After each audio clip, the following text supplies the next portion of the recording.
What's up, grade 5 science students? It's me again, Sir C, your science teacher and explorer body in everything grade school science. Bagong module, bagong lesson. So, bagong video to help you out with your home study.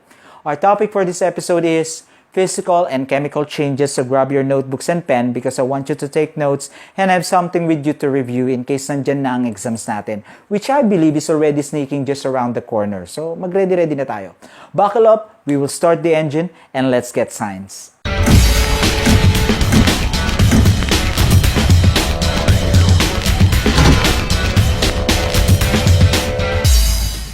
Physical and chemical changes.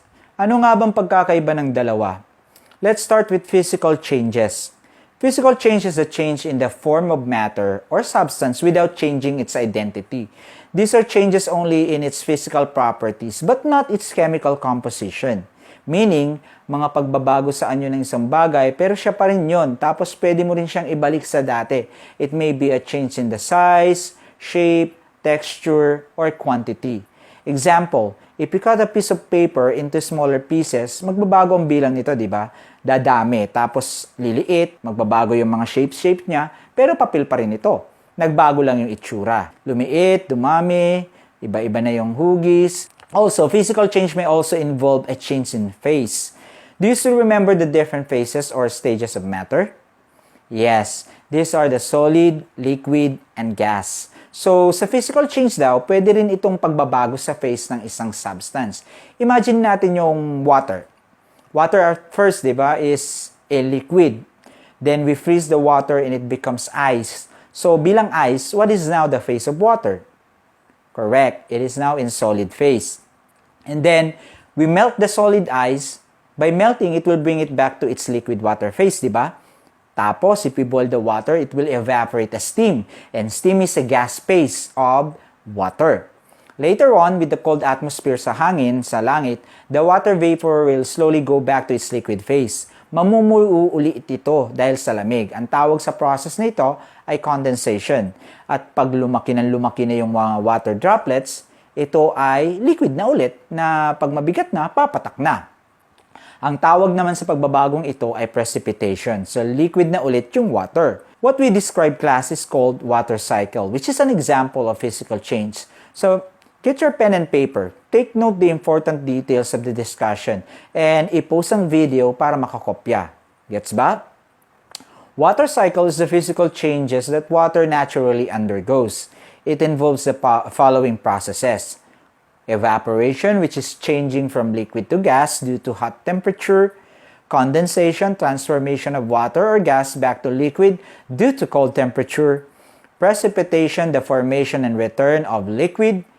And of course, there are still other processes included in the lesson about water cycle.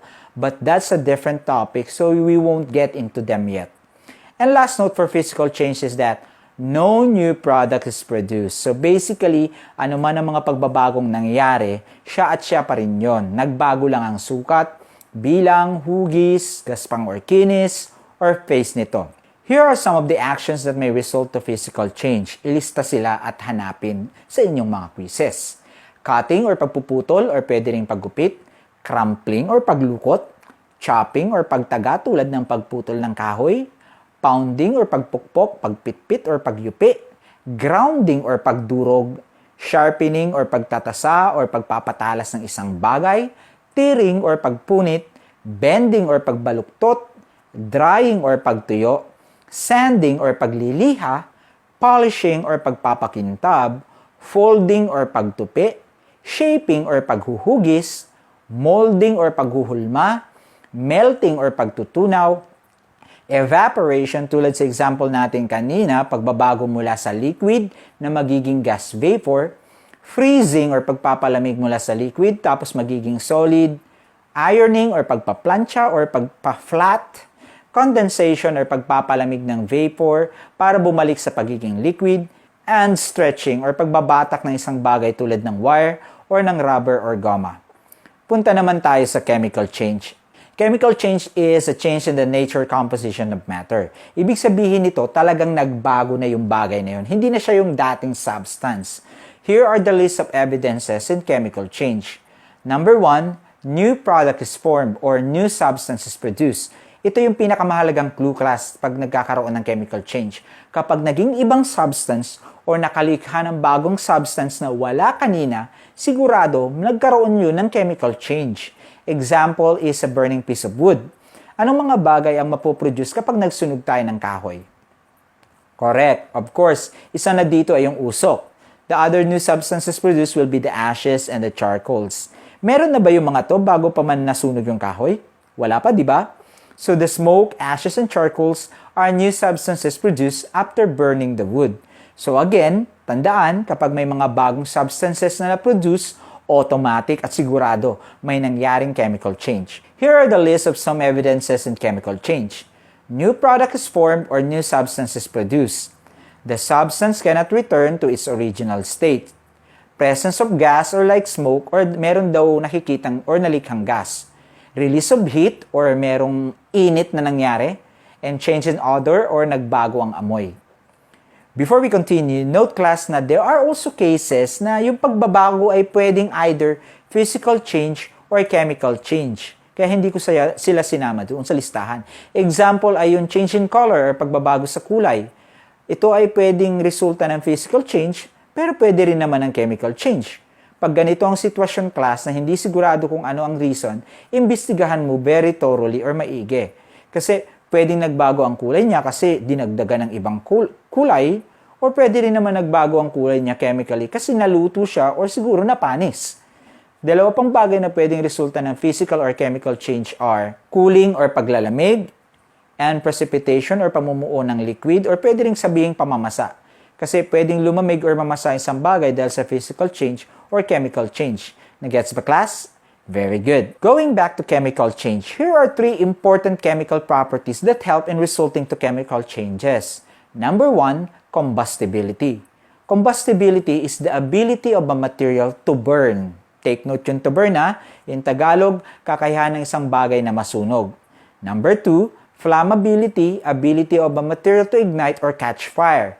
Catch fire. Sa Tagalog, kakayahan ng isang bagay na umapoy. And bago kayo malito sa sinabi ko, linawin natin. Combustibility, kakayahan na masunog. Flammability, kakayahan na umapoy. So, ganun lang yung class. Ganun kasimple. Masunog yung isa, umapoy yung isa. And number 3, biodegradability or the ability of a material to decompose. Decompose means pagbubulok. Kasama na rin dito yung pagpapanis or pagbuburo or fermentation. Here are sample actions or scenarios that may result to chemical changes. Take note of them. Bleaching or pagpapuputi. Decaying or pagbubulok. Souring or pangangasim. Mixing or paghahalo ng mga substances na pwedeng magkaroon ng chemical reaction. Example is mixing vinegar with baking soda. Baking, like baking a cake or bread.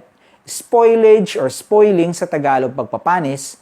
Fermenting or fermentation o pagbuburo, exploding or pagsabog or pagputok, burning or pagsunog, rusting or pagkalawang, ripening or paghihinog, sweetening or pagtanimis tulad sa prutas, and withering or pagtutuyot, tulad ng pagtuyot ng mga dahon sa namamatay na halaman. Note, paglilinaw lang, magkaiba ang drying sa withering. Drying is yung natural na pagtuyo ng isang bagay, tulad ng sinampay natin. And withering naman ay pagtuyot ng isang bagay na buhay or dating buhay, tulad ng halaman or puno, or kahit ng balat natin pag natutuyot na. And there you are. So those are the things you need to learn and take note to identify and differentiate between physical change and chemical change. Again, physical change is a change in matter that does not involve changing its composition or nature. It can be just a shape, change, size, number, or texture. Kumbaga siya pa rin yun, walang bagong product. Well, chemical change is a change in its composition or nature. Hindi na siya yung dati at hindi mo na siya may babalik sa dati. And there is a new substance that is produced. Yun yung pinaka-importante. So, that's it. I hope this discussion will give you all the help you need to do your activities and answer those questions, not only in your assigned modules, but also everything related in the world around you with confidence and with complete understanding. Another video done, another amazing journey. This was with you. Again, this is Sir Z, your science teacher and explorer buddy. God bless everyone. Stay safe. Class dismissed.